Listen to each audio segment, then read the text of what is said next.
Que contient réellement notre assiette? Quel chemin y a-t-il de la graine aux produits finis que nous consommons? Voilà la question centrale de l'exposition « À table du champ à l'assiette ». Le champ, la terre, qui reste le point de départ de notre production alimentaire. On va d'abord revenir sur les fondamentaux de la culture, de quoi est-ce qu'on a besoin, des graines, de l'eau, de la terre, comprendre un petit peu quel est ce système qui nous permet de nous nourrir et de capter donc toute cette énergie qui nous provient essentiellement du soleil.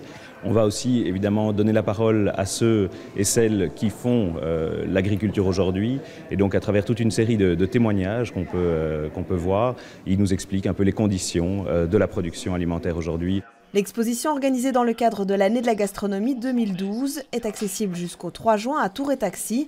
Ce matin, les tout premiers visiteurs y faisaient le plein de saveurs et d'informations.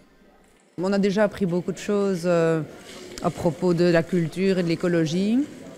Et puis maintenant, les habitudes alimentaires des différents pays, ça va vraiment nous intéresser. Ça vous fait réfléchir sur certaines choses? Plein de choses. Sur les produits qu'on achète sans faire attention d'où ils viennent.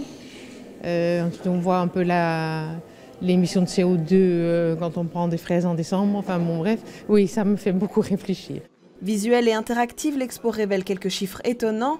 70 comme le nombre de kilos de déchets alimentaires annuels générés par personne, ou 30 000 comme le nombre d'espèces comestibles, alors que seules 24 espèces végétales ou animales forment l'essentiel de notre alimentation. Monoculture, surproduction, gaspillage, famine, l'exposition évoque également un système alimentaire en déséquilibre.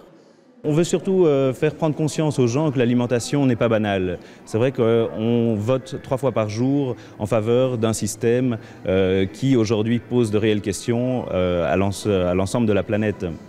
Et donc c'est de se dire peut-être, quand je mange, je pose d'une certaine façon un acte, à la fois qui soit au niveau de ma santé, mais qui soit aussi au niveau économique, social. Et je pense que c'est intéressant aujourd'hui de se poser cette question-là. Intéressant et essentiel alors que l'alimentation est plus que jamais un défi majeur.